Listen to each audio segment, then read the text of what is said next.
어떤 마을에 리암과 소피아라는 부부가 살고 있었습니다. 그들은 지주에게 땅을 임대받아 농사를 지으며 살고 있었습니다. 이들에게 땅을 임대해준 지주는 농부들을 괴롭히는 일 없이 좋은 관계를 유지했습니다. 그러던 어느 날 지주는 군인 출신의 관리인을 한 명 고용하였습니다.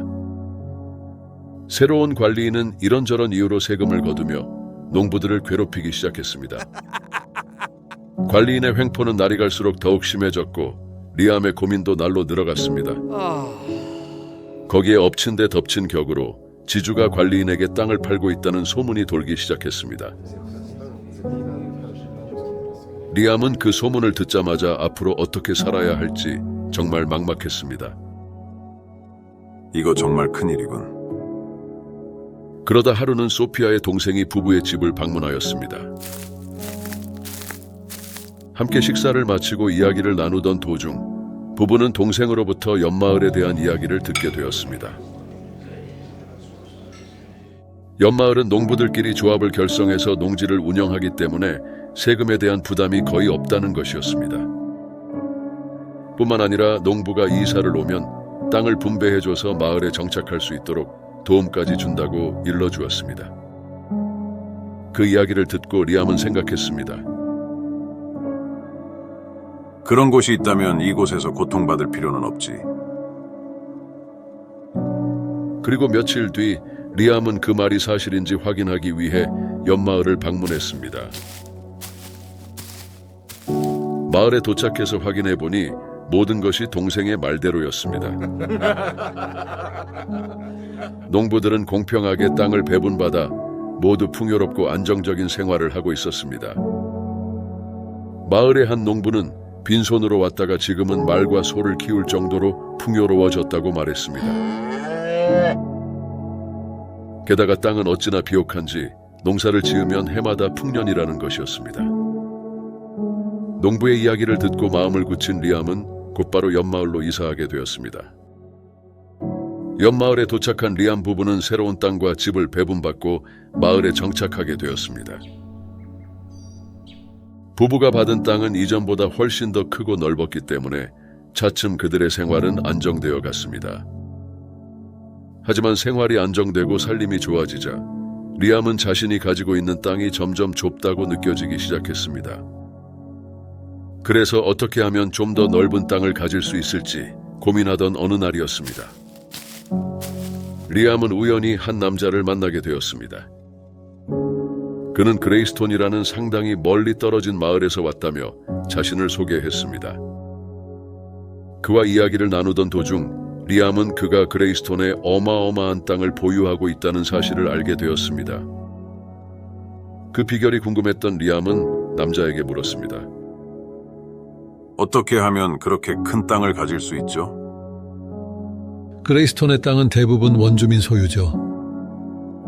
원주민에게 땅을 구입하겠다고 하면 당신도 원하는 만큼 땅을 살 수 있을 겁니다. 그렇다면 저도 땅을 살 수 있는 건가요? 가보면 알게 될 겁니다. 대화를 마친 리암은 미심쩍은 마음이 들었지만 더 큰 땅을 가질 수 있다는 생각에 곧바로 그레이스톤으로 떠났습니다. 리암은 밤낮으로 걸어서 드디어 그레이스톤에 도착하였습니다. 그는 도착하자마자 곧바로 원주민 추장을 만났습니다. 이곳에 땅을 사고 싶어서 왔습니다. 잘 오셨습니다. 땅이라면 얼마든지 있습니다. 가격은 1달러입니다. 단 해가 지기 전까지 다시 출발 지점에 도착하셔야 합니다. 리암은 처음엔 무슨 말인지 의아했지만 추장의 설명을 듣고 이해하게 되었습니다.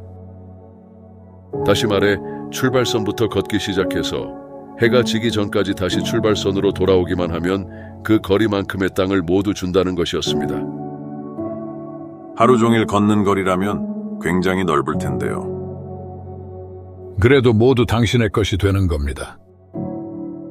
단돈 1달러로 땅을 살 수 있다는 생각에 리암은 기쁜 마음을 감출 수 없었습니다. 그리고는 곧장 출발선으로 가서 걷기 시작했습니다.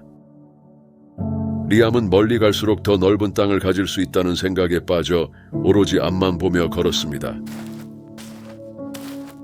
그렇게 정신없이 걷다 보니 어느덧 태양이 저물고 있는 것이었습니다. 리암은 재빨리 발걸음을 돌렸습니다.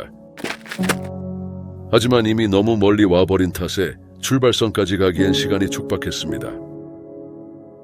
리암은 있는 힘을 다해 뛰기 시작했습니다.